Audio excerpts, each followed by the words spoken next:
Jadi saya suka untuk ingatkan wahai para ketua keluarga sekalian, satu hadis Nabi SAW,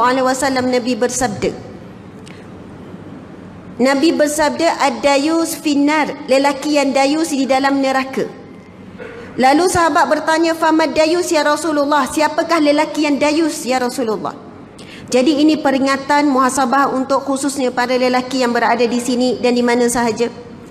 Lalu Nabi menjawab, siapakah lelaki yang dayus yang Nabi sebut dalam neraka?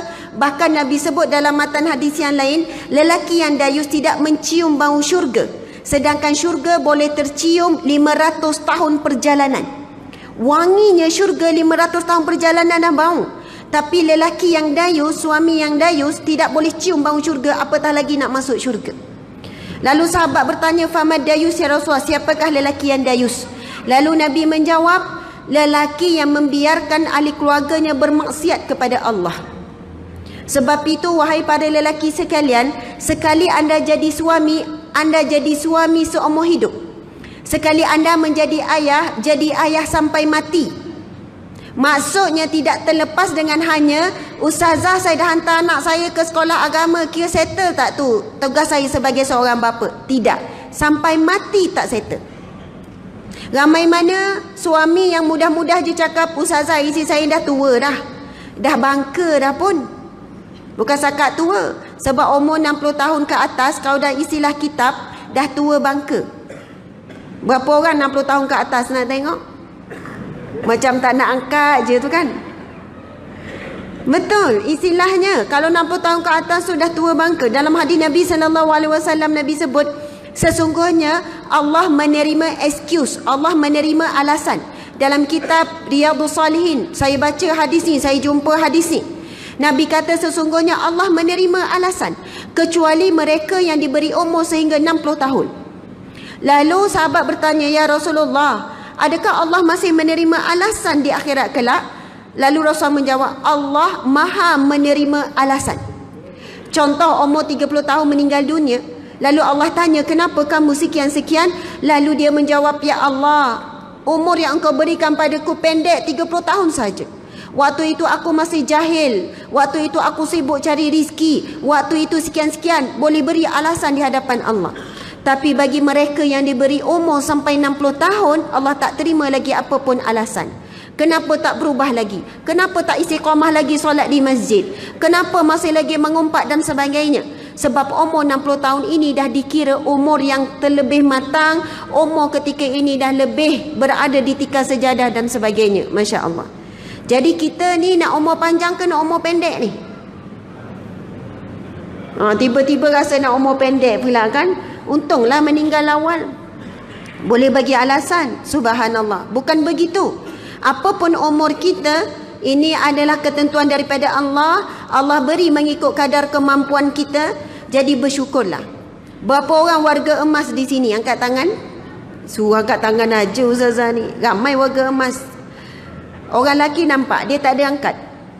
Sebab dia kata nampak luar je tua, dalam muda lagi ustazah. Warga emas lebih kurang 50 tahun ke atas lah.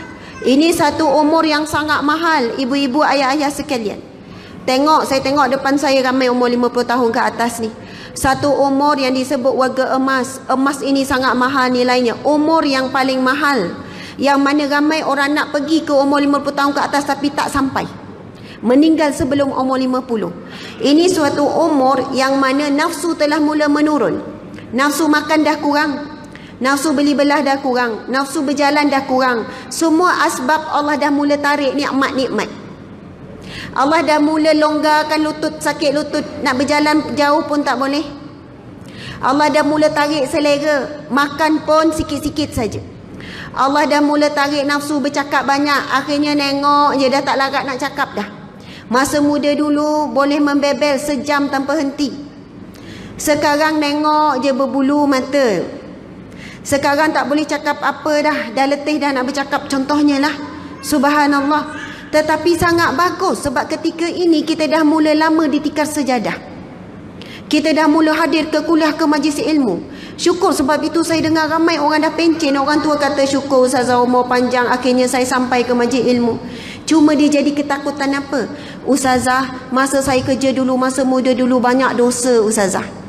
Masa dulu, masa saya kerja garang, saya marah banyak orang bawah saya. Ustazah, masa kerja dulu saya tak pernah bayar zakat. Ustazah, masa muda dulu saya banyak ngumpat bos saya. Contoh, dulu saya tak banyak dengar kuliah. Habis tu nak buat macam mana dah tua sekarang ni, baru dengar kuliah, baru insaf ni. Subhanallah, pintu taubat tak pernah berhenti, tak pernah tertutup, dan sentiasa ada peluang untuk orang nak berubah, sentiasa ada peluang, insya-Allah. Jadi saya nak sebut tentang suami tadi tu. Lelaki yang dayus yang biarkan ahli keluarganya, wahai ayah, wahai suami sekalian, selagi mana anda hiduplah, semua ni tengah hidup lagi ni kan semua kan. Selagi mana anda hiduplah, tak pernah terlepas tanggungjawab di bahu anda. Sampai sepanjang masa kena tegur anak isteri, kena tegur. Isteri nak keluar daripada rumah kena tengok atas bawah, kena suruh pusing 2-3 kali. Kau nak suruh dia pening, pusing 7 kali. Akhirnya tak jadi keluar. Bukan apa tujuannya, tolong tengok bagaimana pakaian isteri dan anak kita. Tolong tengok bagaimana menepati syarat ke tidak. Tengok kaki dia pakai stokin ke tidak. Tengok baju dia longgar ke tidak. Kadang tudung tu memang dah labuh dah depan, tapi belakang tu singkat sikit, tak ada masalah kalau tak nampak bentuk badan. Tetapi baju tu baju lekra lah pula, terlekat nampak. Suami yang soleh, dia akan suruh, pergi tukarlah baju ni, nampak tu. Dulu awak macam tiang elektrik, sekarang dah macam mesin basuh. Contohlah, janganlah cakap macam ni. Sebab perubahan bentuk badan, baju memang baju yang suami beli. Awak ni cakap macam ni baju awak beli. Ya, saya tahu. Hari ni kita beli baju baru. Sebab awak dah lebar sikit. Saya yang kena jaga awak daripada api neraka Allah. Kita nak sama-sama. Ini tugas yang paling besar seorang lelaki. Dia mesti hari-hari nak perhati anak isteri dia. Dia nak pastikan mesti masuk syurga berjemaah, mesti selamat daripada api neraka Allah. Sebab ini hadis yang pertama kalau kita baca dalam bab 40 hadis kiamat, mendekati kiamat. Nabi sebut ada 2 golongan yang tak pernah dilihat lagi pada pandangan mataku.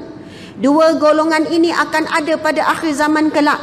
Yang pertama, pemimpin yang memegang cemeti seolah diberi gambaran pemimpin yang zalim, yang menggunakan kekerasan terhadap yang dipimpin ataupun rakyat.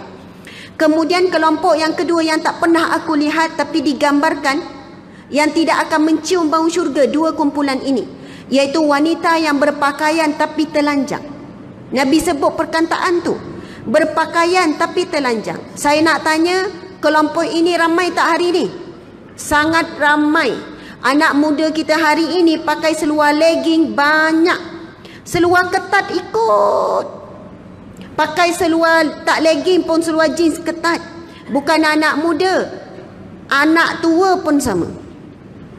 Orang tua pun dah mula pakai seluar ketat, pakai baju ketat, sampai boleh kira ada 4 lapis, minta maaf, berlapis-lapis, boleh ikut badan. Subhanallah, dulu kita pakai seluar ni jarang-jarang, tapi hari ni seluar dah jadi biasa. Subhanallah. Okey.